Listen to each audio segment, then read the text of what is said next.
So we're doing Le'olam lo eshkach pikudecha ki v'amchi itani, which is connected in my mind to Netzach. The translation is, I shall never forget your commandments, because they're the ones who always revive me. So please help me. I don't like hearing myself. It's hard to help you in the middle of the song. Le'olam lo eshkach pikudecha Le'olam lo eshkach pikudecha Aidadai ki vamchi tani Chitavani Aidadai ki vamchi tani Chitavani Le'olam lo eshkach Bikudem bemecha Le'olam lo eshkach Bikudem bemecha Aidadai ki vamchi itani Chitavani ay ki vamchi itani Chitavani. One more time. Le'olam lo eshkach pikudem bemecha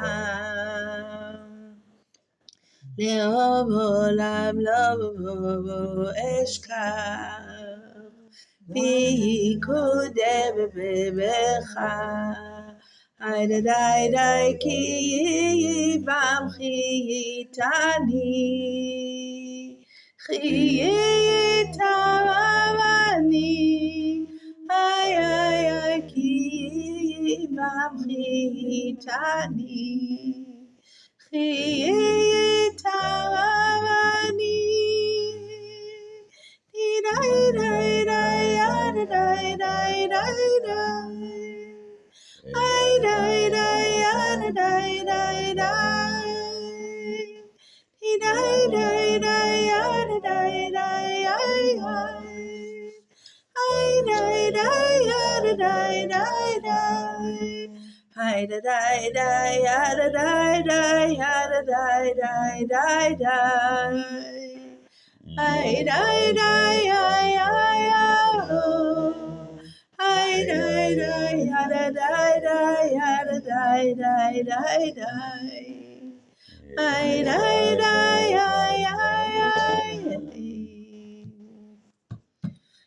So we'll start with answering your question.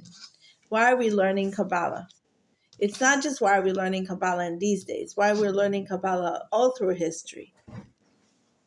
But we're learning Kabbalah because we're supposed to not only keep Hashem's commandments, but we're supposed to also keep a vibrant relationship with Hashem. And when we're learning Kabbalah, we're basically going into the deep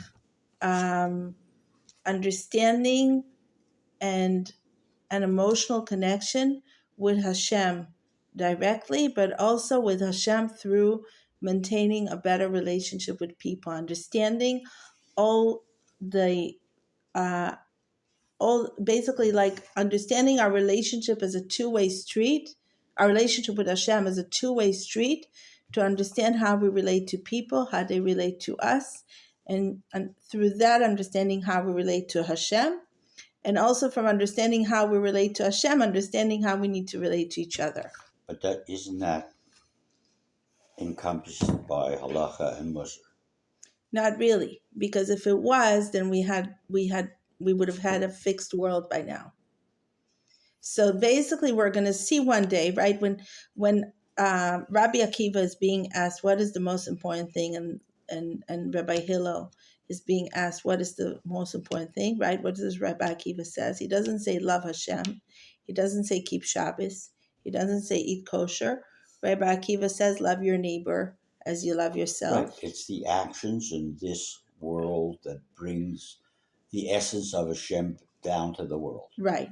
So how does Kabbalah bring the essence?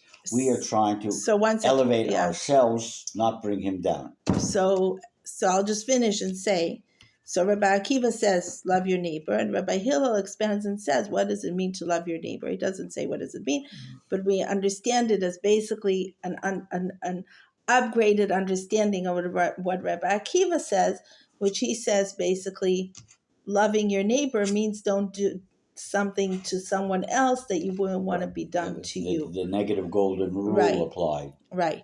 Now it also, so I think one of the most important fundamental ideas to understand why we learn Kabbalah is in Kabbalah itself, which says that one day we're going to see that the whole Torah is just one word, Hashem.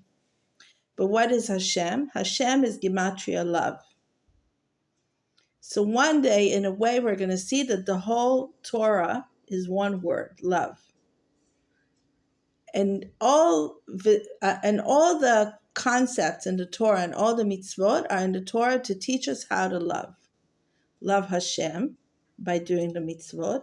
But if we don't learn how to interpret it to loving people, then we miss the whole point. Because the whole essence of us being here on the earth is to interact and to do.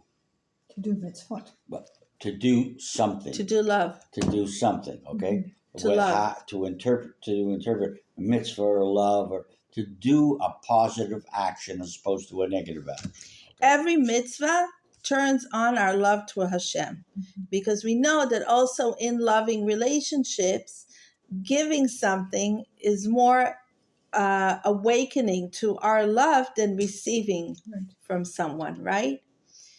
Nurturing someone makes you often love them much more than being nurtured by them. So that's the initial. But for the first 1,000 years or so, it was relegated to